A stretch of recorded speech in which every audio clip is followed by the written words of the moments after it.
ऐसे आंगनवाड़ी कार्यकर्ता, मिनी आंगनवाड़ी कार्यकर्ता, सहायिका, जिनको सबको जीवन ज्योति बीमा और प्रधानमंत्री सुरक्षा बीमा योजना का भी लाभ देने की स्वीकृति हमने दी है। और 25 आंगनवाड़ी केंद्रों पर एक पर्यवेक्षक के मान से 4 से 76 नए पर्यवेक्षक के पद भी हमारी सरकार ने स्वीकृत किए हैं। ये हमारी प्रतिबद्धता है कि इन सारे कामों को करते जाए।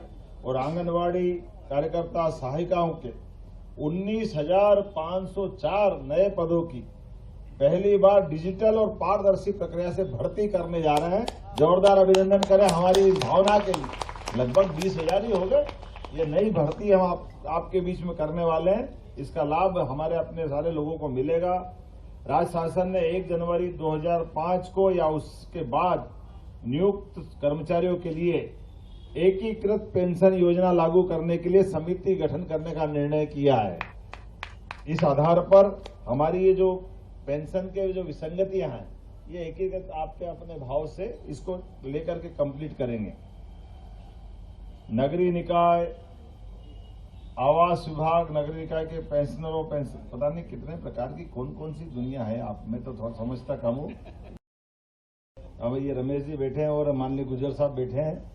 ये आप जिस प्रकार से चाहेंगे वो सब करेंगे। एक बात पक्का करने वाले, ये जो अलग अलग परीक्षाएं होती है और अलग अलग परीक्षाओं में जो टाइम लगता है, जैसे यूपीएससी की एग्जाम होती है, एक ही एग्जाम होती है और उसमें सबकी भर्ती हो जाते हैं। उसी में से कलेक्टर बनते हैं, उसी में से एसपी बनते हैं, इनकम टैक्स के अधिकारी बनते हैं।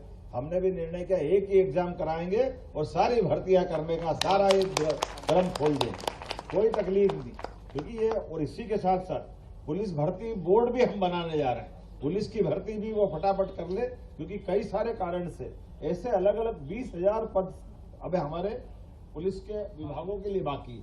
एक एक करके 7,500 पद हर साल खोलते हुए एक बार में हम अपना ये सारा जो बना हुआ अमला है वो चाक चौबंद होना चाहिए, इनकी भर्ती होना चाहिए। इसलिए इस दिशा में आगे बढ़ रहे हैं।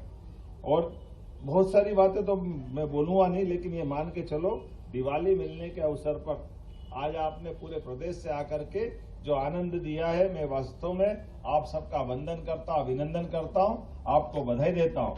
और ये जो आपने कहा कि ये विभिन्न संवर्गों की वेतन विसंगति, ग्रेड पे पदनाम परिवर्तन और अन्य समस्याओं के निराकरण के लिए सेवानिवृत्त वरिष्ठ अधिकारी की अध्यक्षता में कर्मचारी आयोग का गठन किया जाए, मैं इसकी घोषणा करता हूं। ये आयोग बनाया जाएगा जिसके माध्यम से हमारे सारे अधिकारी कर्मचारियों की ये जो वेतन विसंगति और कई प्रकार की विसंगति, वो ज्यादा बेहतर होगा। आप 2-4 नाम भी देना ढंग के जो काम समझने वाले हैं, क्योंकि हमारे पास में इस तरह के भाव को समझने वाले नाम में से कोई एक व्यक्ति को जवाबदारी देकर के निश्चित रूप से उसका हल करेंगे।